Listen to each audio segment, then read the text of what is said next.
So I'm switching to double binds from confirm and release, and that's basically what I talk about in this video. So stay tuned to see how it went. Um, if I'm gonna stick with the switch and all the benefits and pros that I personally see, or and cons of double binds and edit on release. Peace. So edit on release is what I used to use, or is what I'm using now, just to give you a reference. So when I was on edit on release, I was pretty good at my editing. I was able to edit down towers pretty easily, do all that. Everything was fine. But then I wanted to make a change, But just for a reference, this is me playing on my edit release. I'm gonna do a few things to sample with my double binds. So here we have tunneling. Ready? Tunneling isn't that hard, no matter what edit you use.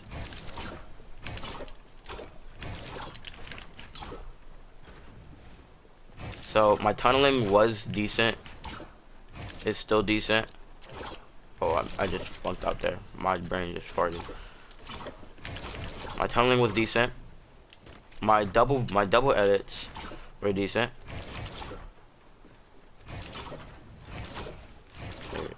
Reset this. My moving double edits were decent. Oh. You know what I mean? All this was alright.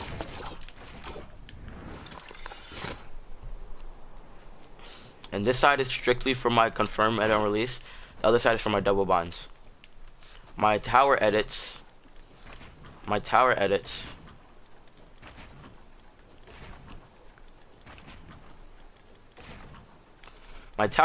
okay. So if I were to edit down this tower, they're not the best, but they're alright. They're decent.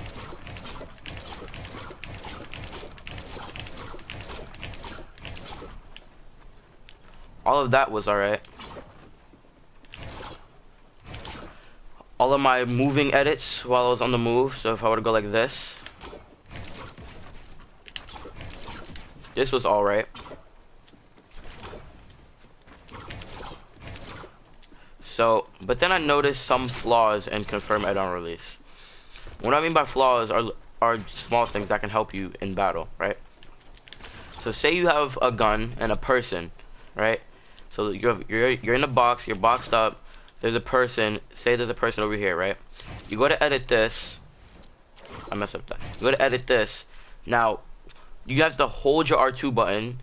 Hold your finger on the R2 button until that person comes over here. And nobody's gonna want to do that. So you're gonna have to hold your finger on the R2 button. Stay in the same exact position that you have to stay in, or else that edit, the second you move and your cursor goes somewhere else, that edit starts to confirm other places. So you have to hold your cursor in that same position, sit right here where you can't see the person, and just wait and hope that the person comes over to you, or hope that he starts to stand still. Then you can finally release your finger. Now nobody's gonna want to do that. People are gonna want to need to edit and move around, move all around their boxes without having the edit go all over the place. And you accidentally edit something like this, and then that's when your whole thing messes up. And on top of that, what's the point of using confirm edit on release if there's not confirm reset on release? So you go to reset, and then you have to confirm. There's no, what's the point of doing that? A lot of people who are switching to confirm or release are gonna mess up doing that, because they're gonna wonder why it's not resetting when they press the reset button. And I had the same problem. You go to edit something, and you go to reset something. My fingers are not on the controller right now. This is what's gonna happen, and then you're gonna end up flunking out of a fight. You're gonna go like this. You're gonna go to reset it, but it's not gonna reset because you don't know that yet, and the person is gonna shoot you straight through that window that you just built.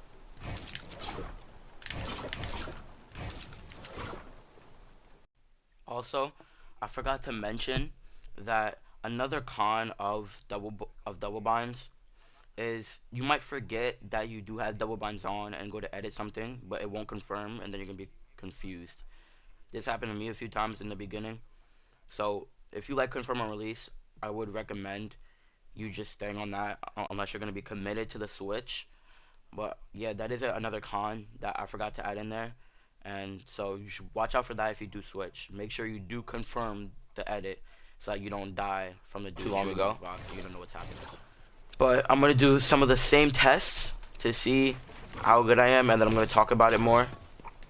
Talk about the advantages more and things like that. So, first test. Well, first test. Tunneling. Right? I'm gonna start like this. I'm just gonna tunnel. See? I'm not the best at this yet. Wait, I got this. We're just gonna tunnel.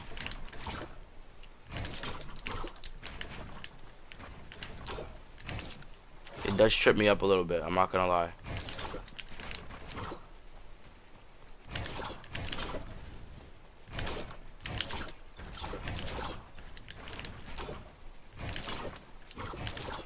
If you notice, while I was on my confirm edit release, which is what I'm used to, all of this was faster.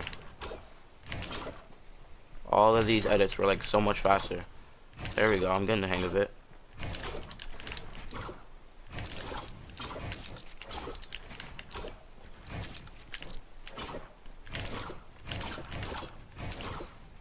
Now, onto the double edits. Double edits are something I have yet to do on double blinds, but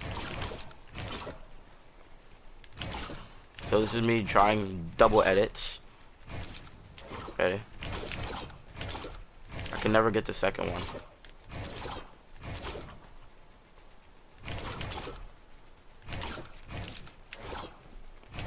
And I could try moving, but I'm not the greatest at moving double edits either. So if we go like this and we were to run up here, that was decent. Whoa, that just didn't build right. See, I always mess up on this. Now you may be asking, then Randy, why would you switch to double binds? Well, I switched to double binds for a few reasons. One, because when you get fast enough, when you start to practice enough, your double binds will eventually start to get faster than your confirm edit on release. Because for most people, them pressing and releasing one button like that, which I did release, you just can't see, is actually going to be slower than them pressing two buttons at once. Two buttons in quick succession. So 1, 2, like that. And the second reason, so wait, no, we got to go back to the first reason. So on top of that, when you use confirm on release, like I said, you have to press and you have to release the button, right? So with confirm or with double binds, it's not like that. You can press, hold button down, and then confirm at the same time. So that will eventually start to get faster than your normal confirm on release. Now I'm not saying you should switch, but I'm saying you should consider it. It is a difficult switch, but that will eventually start to get faster than you using confirm edit on release. And the second reason I switched is for, like I said with the confirm edit on release, is box fights. Now think about it. If you're sitting here in your box, right? You use same scenario, and there's a person over there, and you want to go like this and edit. This way you can move around, you know, do everything that you need to do. Move around, see if you can get angles, peep through these other holes in the box, see if you can find other people before you confirm and edit that edit. Now, doing this way, you won't accidentally go like this, and then you don't have to hold R2 down, so you won't accidentally start to do a whole bunch of other edits. And even if you do, you still have to confirm it, but when you confirm it, it's still gonna mess you up, you know what I'm saying? So that's another reason. Now, the last reason, I just felt like double binds would be better for me specifically. I don't know about for everybody, but for me specifically, I feel like double binds would be better for me. And as a true example of how much I still have to get used to this, this is me doing that edit down a tower thing. I don't know if you can see it, but I am a lot slower on this than I was on my edit on release. I'm still getting used to it, but I still feel like double binds would be better for me because of my playstyle. Because my playstyle is very like fast-paced, but at the same time slow-paced.